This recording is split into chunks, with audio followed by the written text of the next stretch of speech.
Screw full into the rear of the gun.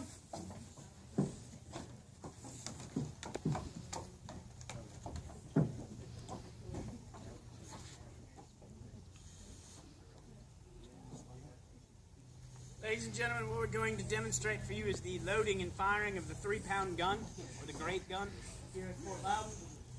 After we fire that cannon, we will demonstrate the loading and firing of the wall gun, and then we will finish off with a second firing of the cannon. So don't run off after the first shot. 10.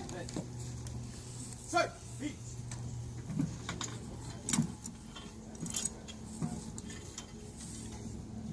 That's fun. What size shot are you? Fun, peace. That's a 3-pound gun, so it uses it would fire a 3-pound projectile. We're using about a third of a pound of powder.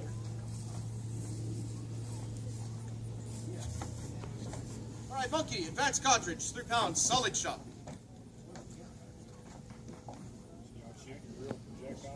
No, from here we could hit the picnic shelter with a real projectile. So yeah, people over there picnicking would probably frown upon that. At the very least, we could hit your cars in the parking lot. No one wants that. So. I can imagine the entrance time on that one. Yeah, I was struck by a cannonball. Oh really? Yeah, right. 2, battery. Right.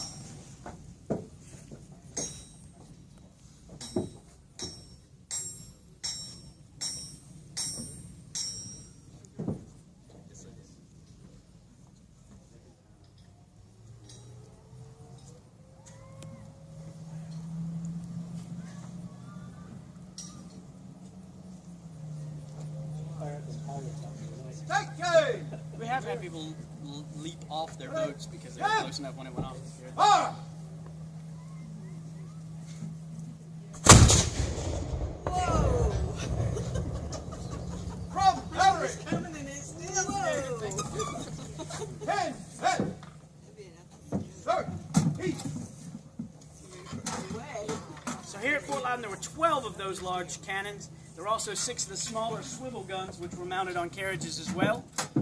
The guns originally were not brought to the fort because they didn't think they could get them here. You have to remember, to get here, you had to come over the mountains and through or footpaths. There were no wagon trains or wagon trails. So what they ended up doing is strapping those barrels lengthwise across the back of the horse, one per horse, which is not a horrible thing. The weight for the horse is not too bad. But occasionally, those barrels would twist, and when they did, that would break the back of the horse, and of course drops the horse on the path. So now you got 1,200 pounds of horse and 600 pounds of cannon, and you have to get around it or over it to keep moving, and you got to get the cannon back up on a new horse and get the horse off the path. So you can imagine it was a slow process. What normally takes about 10 days worth of walking ended up taking them almost 2.5 months to get them over here. So it was a much slower process, and we don't know for certain how many horses it took, but I'm sure it was more than a few. What we're going to demonstrate now is called the wall gun. It can be looked at as either your largest form of musket or your smallest form of artillery. It is a 96 caliber smoothbore musket. It shoots a projectile nearly 1 inch in diameter. It uses a 500 grain charge, which is about 5 times the amount of powder you would put in a normal musket. It also has a pretty serious pop to it, and it was used primarily to shoot the axles and wheels off opposing artillery so that you could damage the carts so they couldn't fire their artillery. That was a good use for it. But it could also be used to shoot at people and other things. It is a musket, so you could shoot pretty much anything you wanted with it.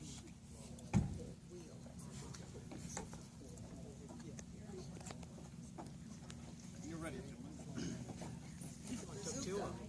Yeah, it takes 2. The gun weighs 75 pounds. Yeah, Rambo could do it.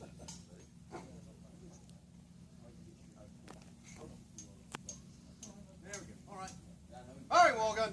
Firing wall gun!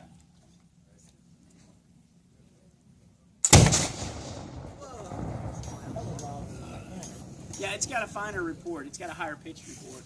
It has a swivel on it, so it could be mounted to the wall itself, and then in that case it would be a one-man operation.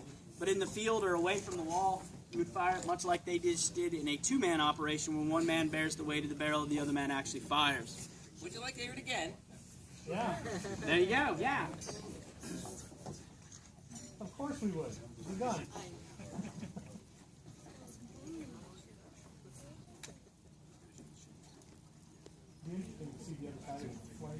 And it's a pretty good flame. And what's more interesting on the other side is if you can be about 35, 40 yards out and feel the concussion off. Can we go around the other side? You can't go parallel to it. You can go off the other side and look across at it. Yeah. Actually, you can just go to the top of the hill and you'll be able to see the flame.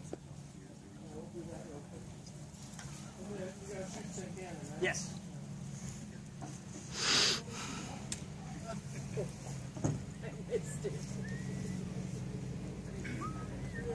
Was that something you did a couple of days ago? It must have been.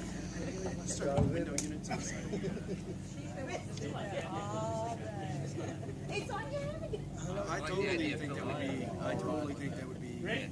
Firing wall gun!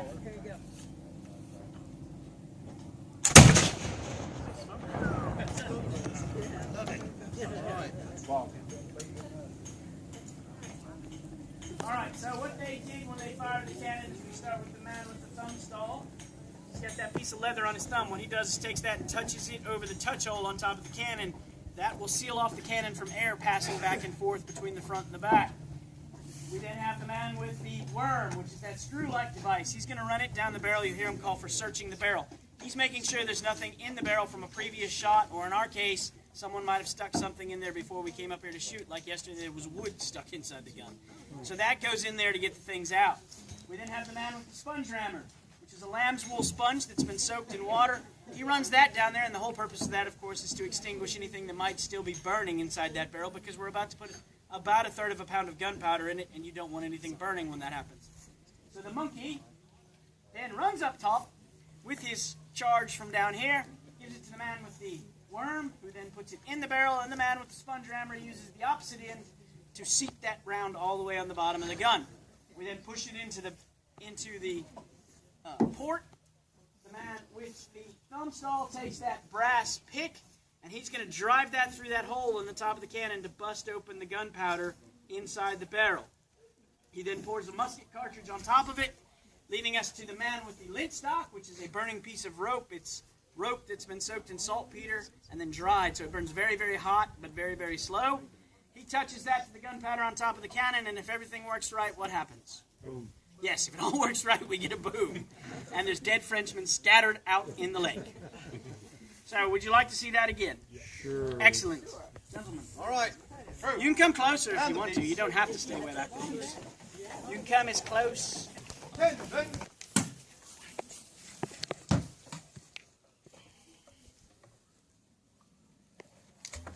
All right, monkey, advance 3-pound cartridge, grape shot. They're close. Grape shot is a load instead of a big solid ball. Is a lot of very small balls. Take too many Shot! balls on this side of this gun. We're turning it into a shotgun, basically. Run down. Destroy infantry. Again, this gun is just being fired today. That's about. 2, battery. Right. The other thing you have to remember is when they were loading and firing back then, obviously it was much faster. We're slow for safety reasons because these guys are volunteers, don't have workman's comp. Slower. Except the guy with the pipe in his head. I can blow him up.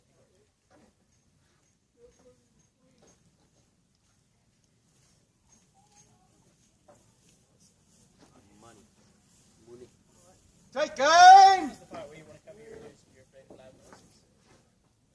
Give. Fire.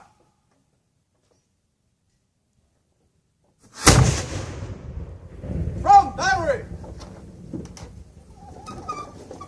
10, bet. Yeah, and it rolls on a good clear day. Search, Rolls heat. reverberate off the mountain. You said there were 12 of those? There were 12. They had 3 in each bastion, and then they had 6 of the smaller guns like that, 3 of which were up in that top corner, and we're not sure where they have the other one stationed. And then they also had 2 mortars, Cohorn mortars, which they mounted on rolling carriages, so they could actually level them and fire them straight across. Does anyone have any questions? That's fun. Spud. Heat. As soon as he releases the soldiers from clearing the gun, you're welcome to go up on the platform, look around, take pictures, ask questions. This is secure. Crew, fall into the rear of the gun.